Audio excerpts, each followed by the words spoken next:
Passons maintenant au théorème du moment cinétique appliqué au système, et notamment au solide. Alors, j'énonce d'abord le théorème du moment cinétique.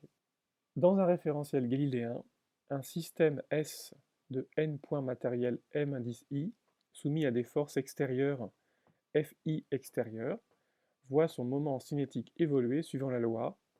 La dérivée du moment cinétique du système par rapport à un point O est égale, donc somme des OMI vectoriels Fi extérieurs, qu'on appelle le moment des forces extérieures, avec comme contrainte que le point O doit être un point fixe dans le référentiel galiléen. Autrement dit, quand vous appliquez le théorème du moment cinétique des systèmes, les seules actions qu'il faut considérer, ce sont les actions extérieures. Exactement comme pour le théorème du centre d'inertie, où on avait écrit que la dérivée de la quantité de mouvement du système était égale à la résultante des forces extérieures. Et bien ici, la dérivée du moment cinétique du système, c'est la somme des moments des forces extérieures. Je vous propose une petite démonstration au tableau. Alors, pour cette démonstration, je vais considérer simplement un système à deux corps, un système de deux points matériels qui sont placés en A et en B. Ces deux corps subissent de la part de l'environnement extérieur des forces que j'appelle F1 extérieur qui s'applique en A et F2 extérieur qui s'applique en B. Bien sûr, A et B peuvent interagir, soit par contact, soit à distance, et on sait que d'après le principe des actions réciproques, la force de A sur B est opposée à la force de B sur A, et ces deux forces sont coaxiales. Donc par exemple, je vais dessiner ici la force qu'exerce B, imaginez que ce soit une force attractive, mais ce n'est pas obligatoire. Donc, par exemple, ici, ce sera F de B sur A, et ici, F de A sur B. Ces deux forces sont des forces internes au système. Elles sont coaxiales et opposées. Alors, si j'appelle petit m1 la masse du point matériel situé en A et petit m2 la masse du point situé en B, et si j'applique le théorème du moment cinétique en A puis en B, qu'est-ce que j'obtiens? Je vais obtenir la dérivée du moment cinétique par rapport à un point O fixe du point A, c'est le moment des forces que ressent le point A, c'est-à-dire le moment par rapport à O de F1 extérieur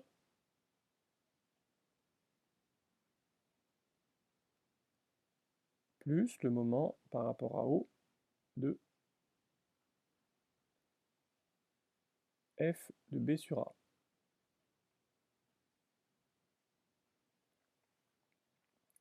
Le point O étant un point fixe quelque part, par exemple l'origine d'un repère qui est ici galiléen.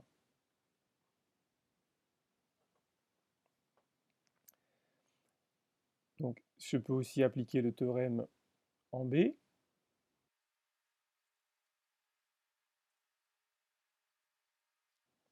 Voilà. Et je peux aussi faire la somme de ces deux relations. Si je fais la somme de ces deux relations, je vais avoir la dérivée par rapport au temps de la somme des moments cinétiques égale la somme des moments.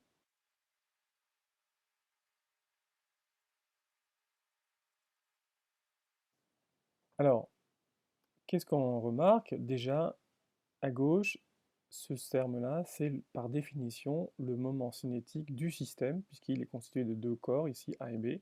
Ça, c'est le moment cinétique par rapport à O du système. Ces deux moments, enfin, c'est la somme des moments des forces extérieures que je vais appeler MO extérieur.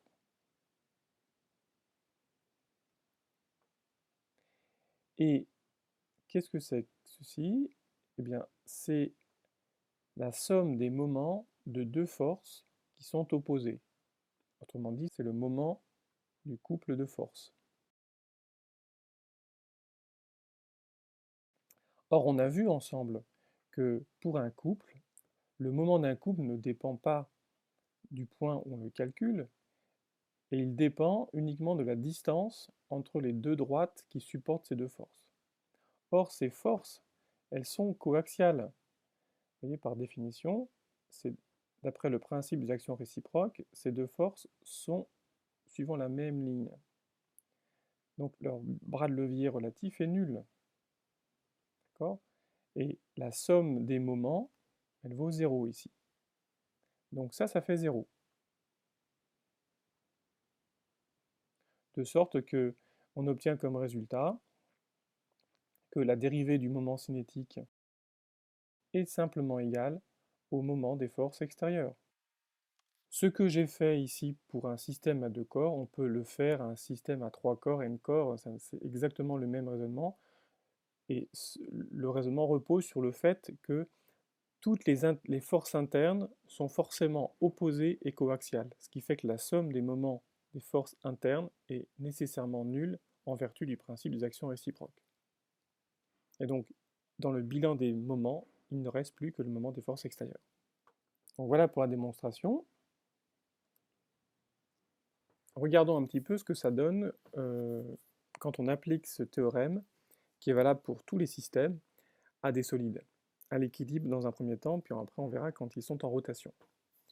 Alors imaginez un solide au repos dans un référentiel galiléen.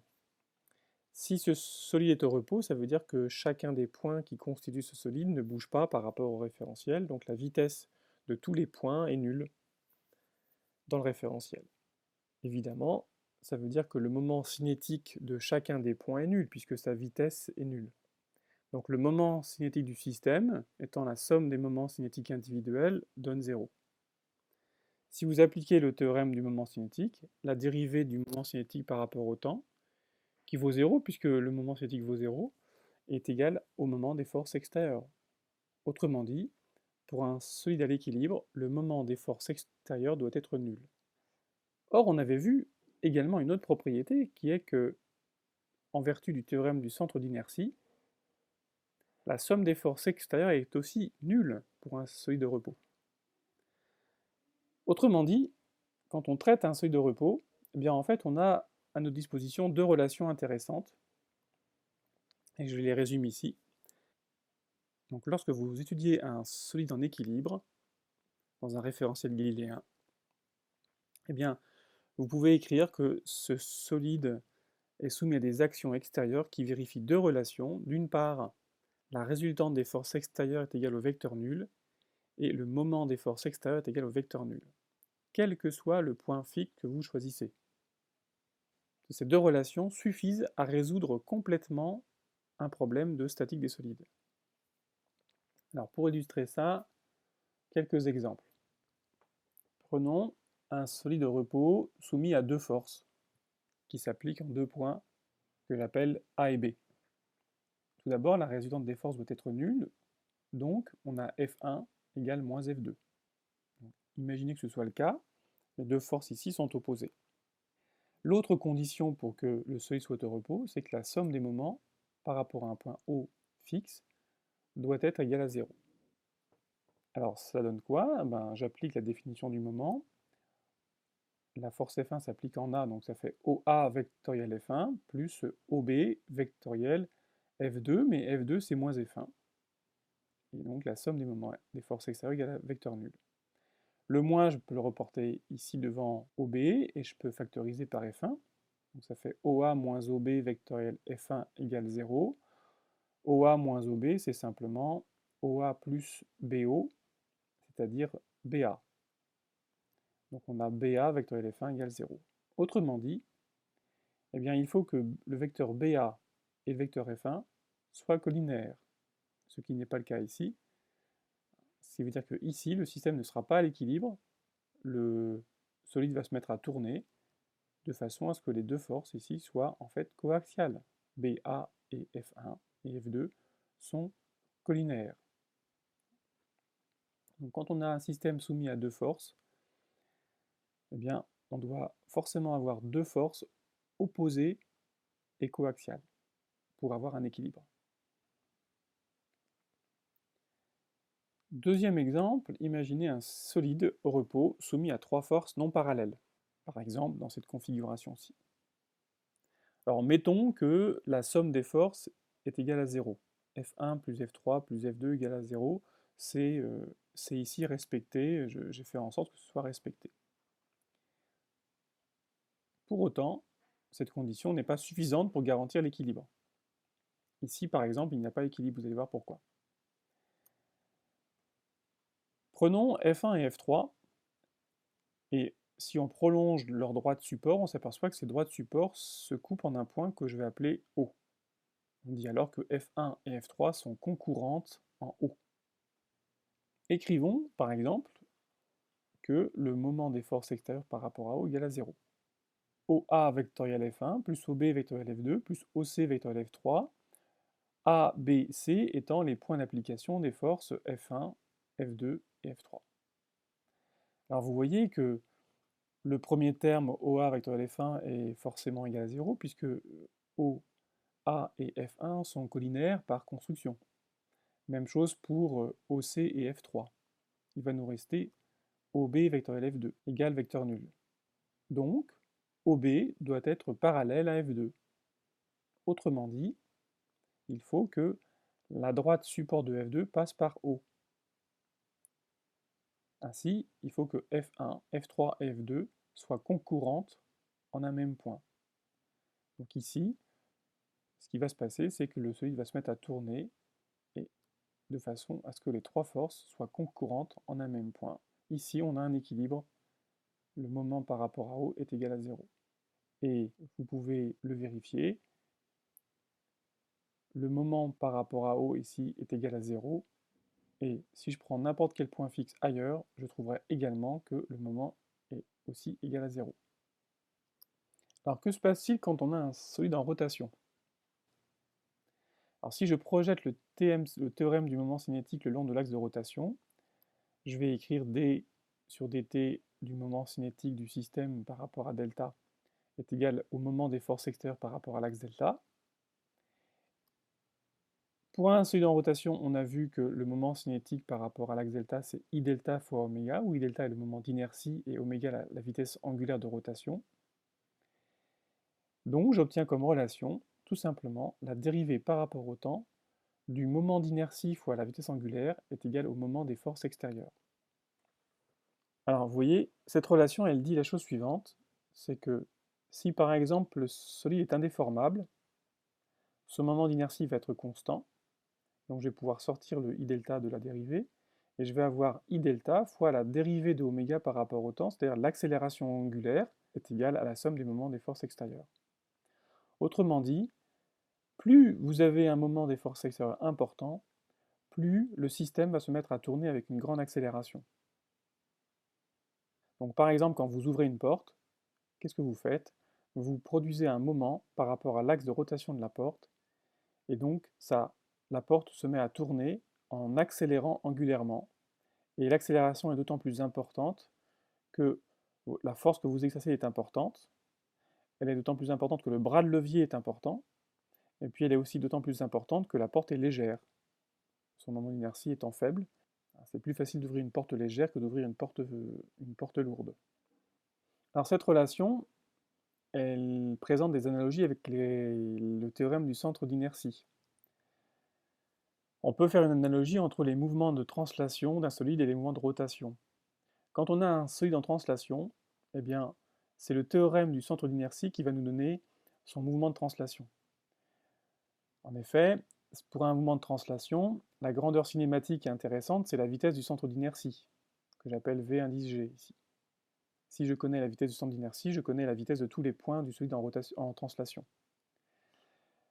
La grandeur d'inertie, ce sera la masse totale du système.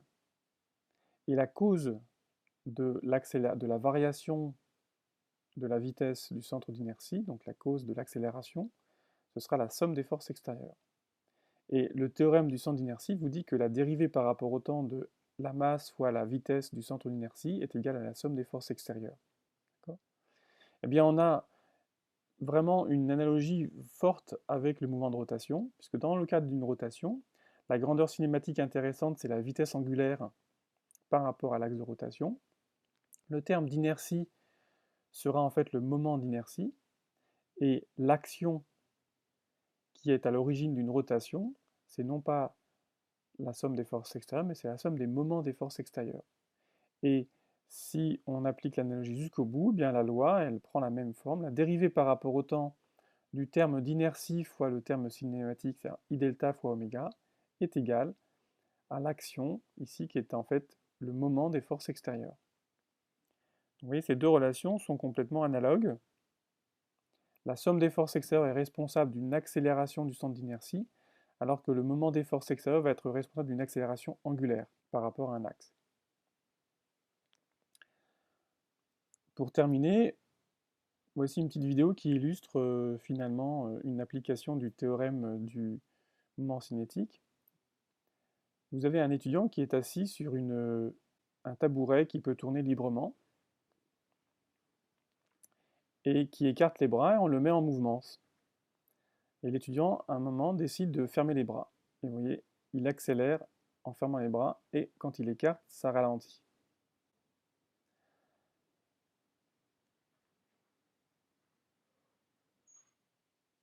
Donc cette vidéo illustre tout à fait le théorème du moment cinétique pour un solide déformable ici, puisque si vous prenez comme système l'étudiant et la chaise, le tabouret qui tourne ici.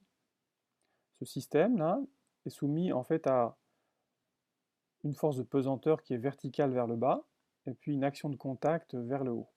Ces deux actions se compensent, de sorte que le système est isolé.